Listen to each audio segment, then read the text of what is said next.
Good morning, students. Today we are going to discuss few topic from the chapter 2, that is your units and measurement. Now, before going to the topic, let me try to clarify the note. I think most of you heard one dimension, two dimension, and three dimension. Is not it? Now, what this basically define? So, if I consider a string, so you can think that string can be measured by its length only. Area part you can neglect. So you can measure the length of a string, the physical quantity which you can measure in case of string, that is your length. So as other parameters can be neglected, that's why you can assume that is your L to the power 1. Now, in case of metal sheet, what physical quantity you can measure? You can measure length and breadth. Thickness you can neglect. So, what you can measure? You can measure area. So, as you can measure length and breadth, and both are either in meter or in centimeter in general, you can assume that it is your L2. So, area comes under 2 dimension. Now, in case of volume, if you try to measure the physical quantity, you can measure length, breadth and height. So you can measure 3 parameters. So volume can be defined as L3. Now you see all the exponent with respect to the dimension. So what will be the dimension? That is nothing but the exponent. So if it is 1 dimension, then exponent is your 1. If it is 2 dimension, the exponent is your 2. If it is in 3 dimension, the exponent is your 3. So dimension is nothing but the exponent of the physical quantity which you are measuring to define the necessary physical quantity, you can say. One is your length, another one is your area, another one is your volume. So dimension is nothing but the exponent. I think this part is clear, no? Length is your 1 dimension. If someone asks you, give one example of 1 dimension, you can give the length of a string. You can give the area of a metal sheet if it is in 2 dimension. You can give the volume of a cuboid or cube in case of 3 dimension. So dimension is nothing but the exponent over the physical quantity which you have to measure. Here you have to measure length in all these 3 cases.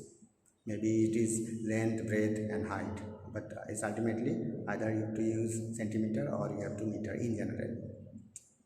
So let me try to define the first physical quantity, that is your dimension.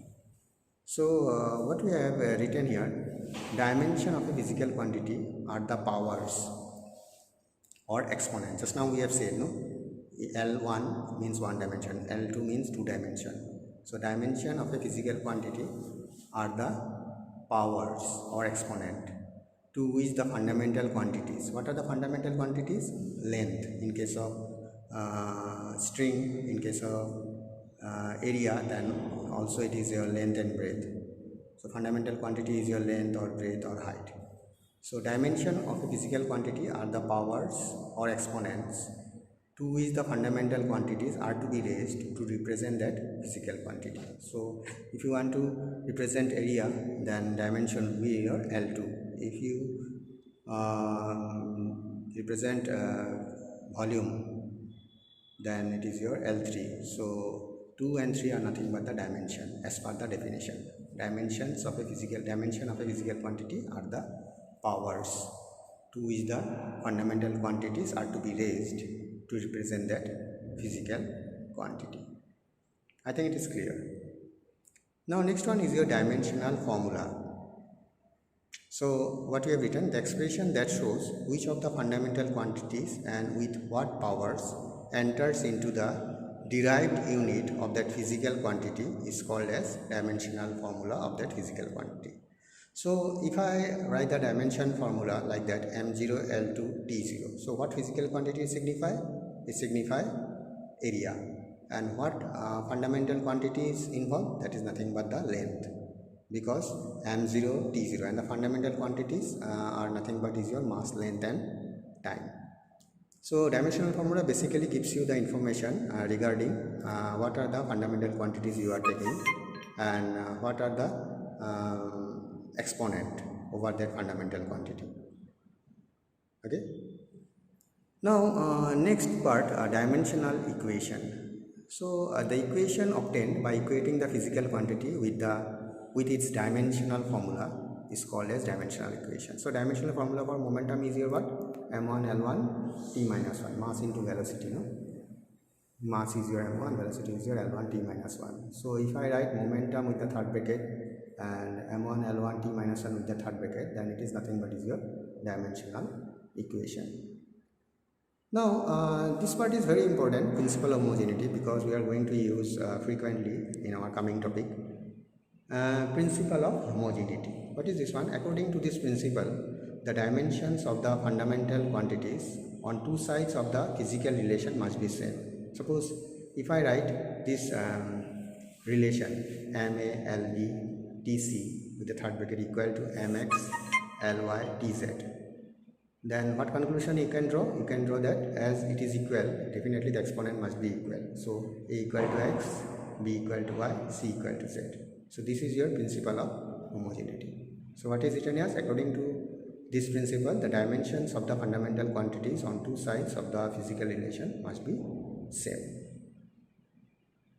Now next part which we are going to define, this one also we get counted later on, that is your dimensionless constant. These are the physical quantities which have no dimensions and have constant values. Dimensionless constant. They don't have any dimension. Okay. But have some constant value. How do you define pi? Pi can be defined from circumference of a circle. No? C equal to 2 pi r. C equal to 2 pi. C is the circumference and 2 pi r. So you can say C equal to pi d, no? So pi is your what? C by d. So C is your length, circumference is also length, and diameter also length. So ultimately cancel out. So pi does not have dimension but has constant value. So this is your dimensionless constant. And there are many dimensionless constants and you will come across as you keep on studying. Now, uses of dimensional analysis. It's a very important topic. There are few uses are there, and we are going to discuss these uses next class. Now, what are the uses? Number one, convert the physical quantity from one system of unit to another. So you can convert CGS to MKS or MKS to FPS using dimensional analysis. Number two, to check the correctness of a physical relation. There are many physical relations, is not it? V equal to U plus AT, S is equal to UT plus half AT square, F equal to MA. So you can check the correctness of this equation by using dimensional analysis. This part we will discuss. And number three, to obtain relationship among various physical quantities. Just like time period of a simple pendulum, T equal to 2 pi root over L by J. So this is one relation, no? This relation can be defined by using dimension. So how? We will discuss later on. Even to obtain dimension of a constant in a physical relation. So you can define the dimension of a constant using physical relation. In a physical relation using dimensional analysis. So you see, there are dimension. Some constant have dimension and some constant does not have dimension. For example, if you consider gravitational constant, it has a dimension, is not it? But if I say pi, it does not have dimension. So some constant have dimension and some constant does not have dimension. So the constant which have dimension you can define by using dimensional analysis. So this is all about your important topic. Please go through this important topic, and we are going to use this term in our coming class when we discuss uses of dimensional analysis. You have 4 uses, and all the 4 uses are very important, and they are basically we are going to use principle of homogeneity and dimensionless constant. So I think it is clear.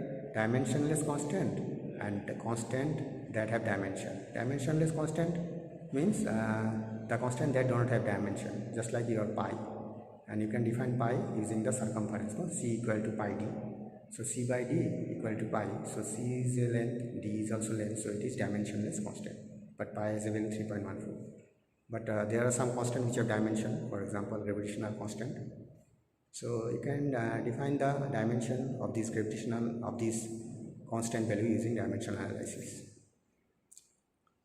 So this is all about your this topic. Please go through and make the things clear, and make your habit to ask questions during the class. Okay, thank you.